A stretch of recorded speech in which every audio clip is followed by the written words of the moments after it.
Notre prochain invité,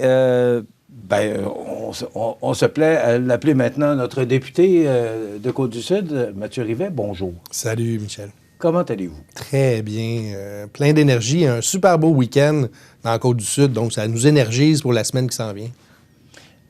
Ça fait quelques mois, là, c'est 3 octobre que les élections ont eu lieu. Comment, presque 3 mois là, se sont écoulés, comment vous trouvez ça? Là? Commencez-vous à être assis sur la chaise ou vous cherchez encore un peu la chaise? Là? Non, je pense que la chaise est confortable et les souliers aussi. En même temps, c'est toujours un moment où est-ce que je tiens, puis là, c'est le temps des fêtes qui s'en vient aussi, puis les gens vont le voir dans mes vœux du temps des fêtes. Oui, exactement. Puis de remercier les gens. Là. Je suis très conscient du privilège qu'on vit de siéger à l'Assemblée nationale. Nous sommes 125 députés à représenter l'ensemble du Québec avec les couleurs des différentes régions du Québec. Puis ici, dans la Côte-du-Sud, d'avoir ce moment-là où est-ce que moi, qui a travaillé d'une façon extraordinairement positive dans les 25 dernières années, à le faire rayonner, particulièrement, si on veut, dans la région de Kamouraska puis le Bas-Saint-Laurent. Mais tu sais, j'ai l'impression que je suis dans une continuité, finalement, des actions que je souhaite mener. Puis c'est ça qui est important à savoir, c'est qu'on a notre volonté à nous de se dire, on veut changer les choses, on veut apporter nos idées, puis on veut aussi partager comment Côte-du-Sud, comment ces entrepreneurs, comment les gens de notre milieu sont agréables, sont beaux, puis comment on a un milieu qui peut faire changer certaines affaires au Québec. Puis c'est le souhait que j'ai là, pour les 4 prochaines années. Puis je suis très heureux. Tu me demandes comment ça va. Ça va bien. J'ai eu un week-end extraordinaire. Il se passe tellement de belles affaires dans notre milieu. Les marchés de Noël, les activités, la ferme Napoli, plein d'énergie que ce week-end j'ai partagé, avec la Chambre de commerce aussi, donc avec des gens de notre milieu. Puis moi, ça m'énergise. Puis je suis surtout aussi très content d'avoir réussi à travailler sur l'équipe qui va nous représenter aussi, avec qui je vais travailler, de Saint-Pascal, du Kamouraska, de Lillet et de Montmagny. Je trouve que je suis très choyé d'avoir pu réunir des gens de talent qui vont travailler à répondre aux besoins des gens de notre milieu. Puis c'est ça le plus important, je pense, qu'on a à se parler dans ce moment de fin d'année-là. Là, je trouve ça extraordinaire.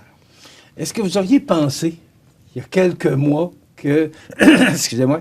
Est-ce que vous auriez pensé, il y a quelques mois, que vous auriez représenté le comté de Côte-du-Sud? Est-ce que c'était dans la tête de Mathieu Rivet un jour de faire de la politique? Parce que vous me semblez très heureux ce matin, puis bien en selle, là, en tout cas, c'est ce que vous nous démontrez. Oui. Auriez-vous pensé, il y a quelques mois, que vous pourriez être député? Toute la vie, c'est rempli de magie aussi. Hein? Puis j'ai envie, oui. je vais te répondre en te donnant un défi. Vous êtes un bel exemple. Oui, puis je vais parler de magie, puis je vais parler de défi aussi en même temps, parce que dans mon allocution, tu sais, quand on va à l'Assemblée nationale, là, j'ai passé 2 semaines, près de 2 semaines, là, j'ai eu malheureusement la COVID, on pourra s'en parler aussi, mais en tout cas, j'ai été très présent là, pour ces 2 premières semaines-là à siéger sur la colline parlementaire. Puis j'avais une allocution à faire. J'ai fait une déclaration de député, si tu veux, on pourra en parler aussi, mais l'allocution, qui dure 7-8 minutes, parle de comment j'ai trouvé l'organisation de la campagne, qui remercie les gens qui nous ont aidés, mais qui parle aussi de notre milieu. Puis j'en fais, je pense, en tout cas, j'ai eu des très bons commentaires des gens influents de notre milieu, comment j'ai pu dépeindre finalement notre merveilleux comté de Côte-du-Sud. Puis dans ce moment-là, je parle de mon garçon Charles, qui vient d'avoir 12 ans cette semaine, le 16 décembre. Puis avec Charles, cet été, j'étais devant la fontaine, à la fontaine de Tourny, près de l'Assemblée nationale, près de l'hôtel du Parlement. Puis il y avait des feux d'artifice, l'Auto-Québec. Puis je parle en lui disant, « Charles, un jour, ton père, il va travailler ici à l'Assemblée nationale. » Puis là, il n'y avait rien de prévu. Là, on s'entend, c'était cet été. Là. Je ne savais pas que ça allait se faire rapidement comme ça, appelons ça comme ça, mais c'est certain que c'était quelque chose que j'avais en tête depuis des années. Je sais que j'ai un travail politique que je souhaite apporter, que je souhaite changer des choses, puis que mon regard culturel, artistique, de défendre notre identité ici au Québec, c'est quelque chose qui m'intéresse puis qui m'interpelle. Donc, que ça se fasse, tu me poses la question, il y a quelques mois, non, je ne savais pas que ça allait se faire cette année. J'ai 46 ans. C'était dans le plan de carrière? C'était là, un élément que je souhaitais là, arriver là, à un de ces jours, mais ça aurait peut-être été dans 4 ans. Donc là, ça s'est fait assez rapidement, effectivement.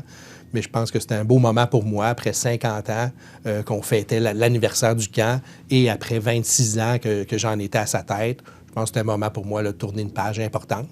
puis d'apporter ma contribution à Côte-du-Sud pour la faire rayonner, puis travailler avec les gens de notre milieu. C'est ce qui m'interpelle dans les prochaines semaines, puis c'est ce que je fais déjà depuis le 3 octobre dernier. Mathieu, vous en avez parlé, vous avez siégé 2 semaines. Là. Ça a été une courte session pour le retour après les élections. Comment vous avez trouvé ça? Vous avez un bureau d'abord à l'Assemblée nationale, au Parlement? Écoute, bon, vous y êtes allé pour la sermentation, mais après ça, pour siéger, vous l'avez dit, vous avez fait une déclaration. Comment on vit ça, ces premiers instants-là, ces premiers moments-là? Bien, c'est sûr que c'est un privilège, encore une fois. C'est un honneur. Non, honnêtement, là, comme je disais tantôt, je sais que les chaussures que je porte, je suis confortable dedans. J'ai fait ce choix-là de m'en aller en politique.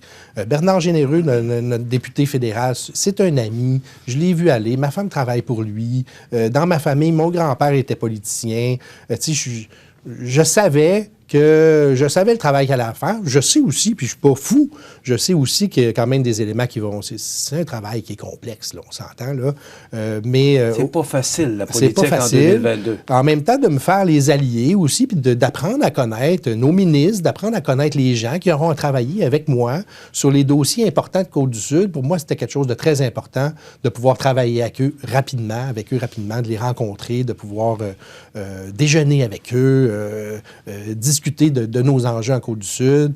Puis on appelle ça les caucus. Hein? Puis moi, en plus, j'ai ce privilège-là de siéger sur le caucus de Chaudière-Appalaches avec Bernard Drainville, Martine Biron, mes collègues de la Beauce et le caucus du Bas-Saint-Laurent, qui est tout à fait différent avec Maïté, notre ministre responsable à Rimouski, Amélie à Rivière-du-Loup. Donc, j'ai cette chance-là de pouvoir avoir 2 équipes, si on veut, avec lesquelles on a à travailler et amener des enjeux. Bref, j'étais très confortable, très heureux. Puis, tu sais, je le disais tantôt, il y a l'allocution. J'invite d'ailleurs les gens à aller sur ma page Facebook, puis d'aller, Mathieu Rivet, député de Côte-du-Sud, puis d'aller voir cette allocution-là qu'on a mis en ligne. Ça se trouve aussi sur l'Assemblée nationale. Mais je pense que via notre Facebook, ça peut être bien que les gens qui nous écoutent aujourd'hui puissent voir le travail qui se fait comme député, voir qu'est-ce qu'on fait, là, parce qu'on partage vraiment nos actions, même ce week-end également, et de voir aussi le premier élément qu'on appelle une déclaration de député. Déclaration de député, ça, c'est un moment avant de débuter à siéger, avant la période de questions, si on veut. On peut réserver un moment pour remercier ou féliciter quelqu'un de notre milieu. Devant nos collègues à l'Assemblée nationale, devant tout le monde. Et en plus, j'ai eu ce privilège-là, cette chance-là, que les gens que je voulais remercier puissent être présents même à l'Assemblée nationale. Puis je vais vous le dire parce que c'est important pour moi. Vous savez que je vais avoir un mandat, moi, en culture, qui m'a été donné par François Legault, par notre premier ministre, pour travailler avec Mathieu Lacombe, ministre de la Culture. Ce travail-là, il va se décliner particulièrement en 2 parties. Une partie sur le mécénat culturel, donc la philanthropie, l'idée de donner à la culture, puis à nos organismes locaux, comment développer ça, et l'autre volet qui est des programmes de financement qui existent au ministère de la Culture, que je connais très bien de par mon travail que j'ai réalisé, entre autres le programme de formation en art, qui est un volet que je connais très bien. Puis durant ma carrière au Camp musical Saint-Alexandre, j'ai beaucoup travaillé sur ça. Et j'ai d'ailleurs été aussi président de la campagne de financement de la salle André-Gagnon. Des fois, les gens ne savent pas toujours ça, mais salle André-Gagnon qui va se construire, se rénover dans les prochaines années, ça a été annoncé. Puis là, je fais une petite parenthèse, mais toi et moi et les gens de notre milieu ici à Montmagny, on souhaite voir également cette annonce-là arriver pour le complexe culturel et sportif. Une question que je n'aurais pas à vous poser. On a ça dans le cœur, on a ça en tête. Mais Mathieu, ça fait depuis plus d'1 an que le dépôt du projet a été fait. Est-ce que ça peut nous aider, le fait que vous soyez sur ce comité-là? Bien, je pense que oui. Au niveau de la culture, les gens le savent aussi. J'ai déjà eu des discussions avec les arts de la scène, puis rencontrer l'ensemble des acteurs là, pour voir l'angle parfait qu'on va amener à ça. Puis on pourra en reparler si tu veux, mais je peux tout de suite vous dire que ce projet-là doit fonctionner ici dans la Côte-du-Sud.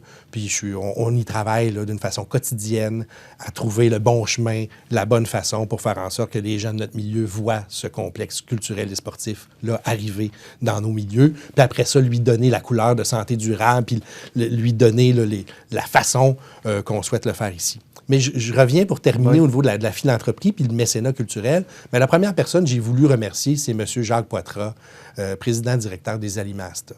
Puis j'ai eu cette chance-là que Stéphanie Poitras et Kevin, qui ont repris de leur père le travail pour l'entreprise Asta Saint-Alexandre, c'est des gens qui ont transformé ma vie. M. Poitras m'a apporté énormément à moi personnellement, Puis je pense qu'on est devenus, à travers ces échanges-là, puis les années, des bons amis, des gens qui se respectent.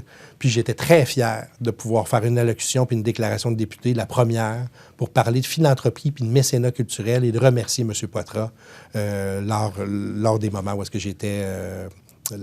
La première prise de parole, finalement, à l'Assemblée nationale a été pour un homme d'affaires important de Côte-du-Sud. Puis j'étais très fier de pouvoir le faire. Il y en aura d'autres, d'ailleurs, Michel. On va parler des quelques dossiers parce que c'est déjà commencé. Là. On parlait tout à l'heure de savoir si vous étiez bien en selle. Puis, bon, il y a des projets qui ont été commencés, qui ont débuté, qui ont été mis sur la table avant que vous arriviez. C'est un projet qui était cher à l'ex-maire de Montmagny qui est décédé, M. Rémy Langevin. C'était le 40 places du CPE Enfants Bonheur. Ouais. Et ça a été inauguré la semaine dernière. Ça, c'est un beau projet, une belle réalisation, et vous étiez présent.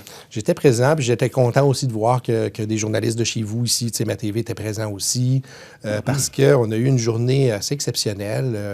On avait la ministre de la Famille avec nous. Oui. Puis tu sais, Suzanne Roy est une femme extraordinaire, qui est tellement agréable à côtoyer. J'espère qu'on aura l'occasion de dire un peu de notre journée, comment elle s'est passée, mais ça a été une journée incroyable. Oui, il y a eu des annonces importantes, oui. Dont celui du CPE, la Brindille, qui débute d'ailleurs aujourd'hui. On est lundi, là, puis là, aujourd'hui, on pourrait avoir ensemble une bonne pensée pour les premiers jeunes qui vont côtoyer ce merveilleux CPE-là qu'on a eu la chance d'annoncer, de découvrir, de couper, première coupure de... OK, mais je ne savais pas que c'était aujourd'hui. C'est aujourd'hui que ça débute. Ils n'ont pas mis de date. Bien, ils l'ont annoncé. Dans le communiqué, il n'y en avait peut-être pas, parce que ça s'est annoncé peut-être d'une façon un peu, justement, Diane Caron a annoncé ça, dire « Ah, je le dis-tu, je le dis-tu pas. » C'est ça, on disait prochainement, mais il n'y avait pas de date. Le prochainement, c'est aujourd'hui. Donc, je pense qu'on peut avoir lundi là, une bonne pensée pour ça. C'est évidemment des annonces assez extraordinaires qui viennent d'être réalisées, de l'avoir fait en présence de la ministre de la Famille qui a passé l'après-midi, la journée avec nous. C'était assez extraordinaire. D'ailleurs, le matin même, on annonçait aussi 910 000 $. J'ai eu cette chance-là de l'annoncer en représentant Bernard Drainville, ministre de l'Éducation et ministre responsable ici de Chaudière-Appalaches, et Catherine, ma collègue au niveau de l'emploi. Donc, de pouvoir représenter ces deux collègues-là pour annoncer un programme alternance travail-études en boucherie, ici au Centre de formation professionnelle à Montmagny. 910 000, c'est pas rien. Puis il y en aura d'autres aussi, parce que c'est une volonté du gouvernement du Québec de pouvoir justement mettre sur pied des formations qui permettent à des jeunes d'aller rapidement sur le marché du travail et de pouvoir le faire en alternance travail-études. C'est génial. Puis je pense d'ailleurs au Cégep La Pocatière, des choses qui se travaillent là, de ce sens-là. Puis c'est assez important dans le milieu. Puis pour moi, j'étais content de faire cette annonce-là, c'est sûr. De recevoir notre ministre pour annoncer la Brindille, c'était merveilleux. Mais après ça aussi, on est allé rencontrer les gens au niveau des CPE, mais aussi des services à l'enfance qui sont donnés ici dans notre milieu. Ça a été une rencontre extraordinaire. Elle nous a suivis toute la journée. Ça a été des beaux moments. Puis je pense que d'autres éléments aussi que tu as envie peut-être qu'on parle, là, qui ont été annoncés dans les derniers jours. Mais si on parle des places en garderie, est-ce qu'il y a des projets qui sont en voie de réalisation? Parce qu'on sait que c'est d'ailleurs un des mandats de votre gouvernement, là, de pouvoir donner plus... On parlait de 35 000 places. Oui. Bon, est-ce que notre région est favorisée? On a déjà 40 places, mais c'est un projet qui datait bien avant ça fait quand même longtemps. L'orientation du gouvernement. Est-ce qu'il y a d'autres projets, Mathieu? De CPE, région? Je te dirais, là, il y a à Saint-Alexandre, qu'il y a des places là, qui ont été libérées. Il y a 250 places là, qui ont été amenées ici, là, qui avaient été même dans la campagne, on en parlait. Mais je pense que l'enjeu le plus important, c'est avec la présence, puis dans les annonces qui avaient été faites par le gouvernement, c'est les places en service, mais qu'on appelle ça à la communauté.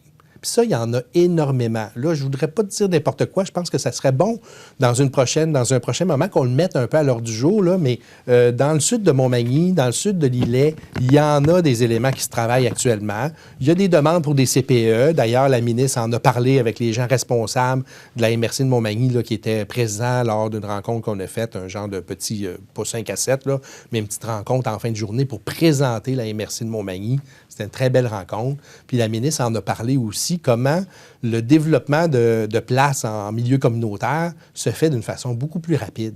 Ça, c'est vraiment des municipalités ou même des entreprises qui disent, bien, moi, j'ai un local qui peut être disponible. Puis là, bien, il s'agit de trouver les personnes ressources, là, la main-d'œuvre nécessaire, un éducateur ou bien non, quelqu'un qui est en mesure de prendre le service de garde et de le faire. Puis là, il y en a beaucoup, là. On pourrait se renseigner, je pourrais t'envoyer les informations, mais dans le sud de Montmagny, dans le sud de l'Îlet, des places en milieu communautaire, parce que le mandat que la ministre se donne avec le grand chantier des familles, ça va se réaliser. C'est toujours des montants d'argent qui sont importants, là, parce que puis, pas d'argent, pas de projet. Il ne peut pas avoir des CPE dans l'ensemble des villages du Québec non plus. Ouais. Fait que, je pense qu'il y a un équilibre à avoir, mais je pense qu'on est bien parti. Projet de construction d'une caserne de pompiers à Saint-Aubert. Hey, le maire Ghislain Deschênes, là, il est content. Là, c'est un projet... C'est annoncé, là. C'est vraiment une lettre d'annoncer. C'est 2,5 millions sur un projet de 3, quelques millions. Il y a un travail à faire là, de remise. C'était une attente là, qui faisait longtemps que les gens de Saint-Aubert avaient. Puis je pense que le travail s'est bien fait. Puis j'ai bien hâte de voir d'ailleurs le maire, M. Deschênes, pour pouvoir discuter, voir un peu c'est quoi leur délai puis de la façon qu'ils souhaitent mettre ça sur pied. Mais ça a été annoncé là, la semaine dernière, 2,5 millions du gouvernement du Québec pour la construction d'une nouvelle caserne de pompiers, donc je pense que c'est un beau projet aussi. Qu'est-ce que ça fait comme député? Ben écoutez, des annonces comme ça. C'est une fierté, tu sais. C'est sûr que vous faites plaisir à bien du monde avec ces annonces-là. Oui. Ben tu sais, au-delà du plaisir, c'est le besoin. Tu sais, je pense que les gens, ils le savent. Quand on a un projet, puis qu'on est capable de l'articuler de la bonne façon, puis de le faire bien comprendre, puis que c'est un réel besoin, je pense qu'on trouve toujours le bon chemin là, pour pouvoir financer ça. Puis en même temps, il faut comprendre qu'il y a des programmes. Puis des programmes, c'est normalisé. Il y a des balises dans ça. Bien, il faut les comprendre. Il faut savoir comment le programme fonctionne pour pouvoir y répondre puis déposer d'une façon idéale pour que le projet puisse fonctionner. Mais effectivement, c'est quand même super intéressant d'avoir des belles annonces comme ça puis de faire en sorte que nos milieux se développent. Puis mon souhait, c'est que les gens le savent aussi, puis je l'ai dit depuis le début, moi, je souhaite accompagner les élus de l'ensemble des 45 municipalités pour que leurs projets puissent voir le jour. Puis des fois, c'est pas toujours des bonnes nouvelles, mais on va être capable de dire, OK, ce projet-là, oui, il peut fonctionner, voici le chemin à prendre, ou, oh non, ça peut pas fonctionner pour telle raison. Mais je pense que mon travail, ça va être de bien faire comprendre aux gens où est-ce qu'on en est dans nos projets, puis les faire évoluer du mieux possible. Ça va être mon travail, là. Fin de session parlementaire, c'est terminé. Là. Vous êtes presque en vacances. Là. Je ne sais pas si on appelle ça des vacances, mais j'ai passé mon samedi et mon dimanche à rencontrer pas mal de monde puis voir plein de choses. On est allé au marché à Saint-Jean, à la Vigie, à Saint-Jean-Port-Joli, à la ferme Napoli. C'était merveilleux de voir le travail de Paul puis Nathalie. C'était incroyable là, ce qu'ils font là, à la ferme Napoli. Puis aussi à la MRC, le brunch là, avec la Chambre de commerce à Cap-Saint-Ignace, c'était super. Puis je suis même allé avec des nouveaux arrivants qui sont... Il y en avait quelques-uns qui sont là depuis assez longtemps, aller voir la grande finale de l'Argentine puis de la France. Puis avec mon garçon qui souhaitait, puis même Annie qui s'est même fait faire un petit drapeau de l'Argentine sur le visage. C'était magnifique de passer un beau moment. La conjointe aussi a gagné son pari? Bien, elle a gagné son pari. Je te dirais, on aurait été bien content que la France gagne, c'est sûr. Ouais.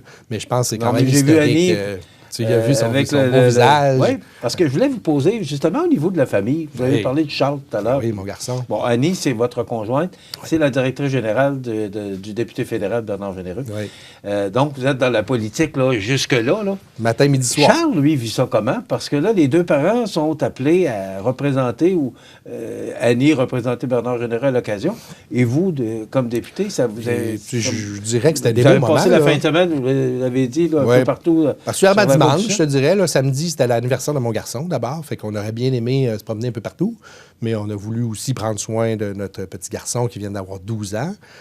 Donc, vendredi, puis Comment samedi... Comment il trouve ça? Que ses deux parents soient dans... Je pense que, tu sais, il comprend. Puis on s'est assis avec lui aussi, puis on lui a expliqué. Tu sais, dimanche, c'était une super journée. Là, on est allé bruncher. On le laisse aussi. On a vraiment des amis en or, là, d'ailleurs. Je peux vous dire ça, puis vous témoigner comment ça, c'est important quand on va en politique, que notre milieu puisse comprendre, puis vouloir nous aider. Fait que souvent, Charles va aller chez des amis, puis mes beaux-parents aussi qui sont à Rivière-du-Loup. Mais je pense qu'il aime ça aussi. Là. On a passé une super belle journée dimanche, puis de participer à des activités comme ça, puis d'être avec son papa puis sa maman. Mais je pense qu'il va suivre la parade de temps en temps, c'est certain, notre beau Charles. Vous allez faire une pause pour le temps des fêtes? Oui, c'est sûr qu'il va y avoir un moment d'arrêt. D'ailleurs, cette semaine, là, on travaille d'une façon assez intense pour bien être capable de se donner ce temps d'arrêt-là. Mais dès le 23 décembre, là, pendant quelques semaines, là, on va prendre un temps d'arrêt. On aura l'occasion d'en reparler au mois de janvier, mais vous voyez 2023 comment? Dans votre boule de cristal, là, c'est quoi? Quand vous regardez les 12 prochains mois, parce que là, vous serez député pour les 12 prochains mois. Assurément, là, j'espère que ça va être plus que ça. Là, oui, mais on devrait parle de 2023. Moi, j'ai envie que ça soit plaisant. Peut-être si on a un message... L'année complète. L'année complète, tu as raison, mais ça va être... Il va y avoir des apprentissages. Hein. On s'entend que d'apprendre à siéger dans une commission parlementaire, de connaître aussi l'ensemble pendant toute cette année-là de comment fonctionne l'Assemblée nationale, c'est un apprentissage en soi. C'est une grosse machine. C'est une grosse machine. Ce que je suis très content, c'est qu'on va débuter 2023 avec un bureau à Saint-Pascal, un bureau à Montmagny qui vont être efficaces avec des gens travaillants, compétents, qui sont là pour les bonnes raisons, avec qui j'ai hâte de travailler. Joanne, Diane, Jocelyne, Chantal, Anne-Christine qui est ici, qui nous accompagne, qui va être au bureau de Saint-Pascal. Cette belle équipe-là, on se prend par la main, là, puis on travaille ensemble, puis on répond à ce qu'on appelle les cas de comté, hein, des gens qui ont des problématiques, qui ont des besoins. On veut les répondre efficacement à ça. Ensemble, on parle beaucoup des enjeux, hein, oui, de notre région, mais aussi nationaux. Fait qu'on parle de tout ça au niveau politique, mais il ne faut pas oublier qu'en dessous de ça, il y en a plein de demandes là, pour l'assurance maladie, pour Hydro-Québec, pour etc. Donc, il faut répondre à ça puis donner le coup de main qu'on peut donner. Mais je le vois avec, vous allez avoir un député qui va être présent. Puis j'ai envie d'avoir du plaisir aussi. Puis j'ai envie qu'avec nos élus, là, on puisse débattre là, puis se dire, là, OK, on a ces besoins-là, puis comment d'être un allié.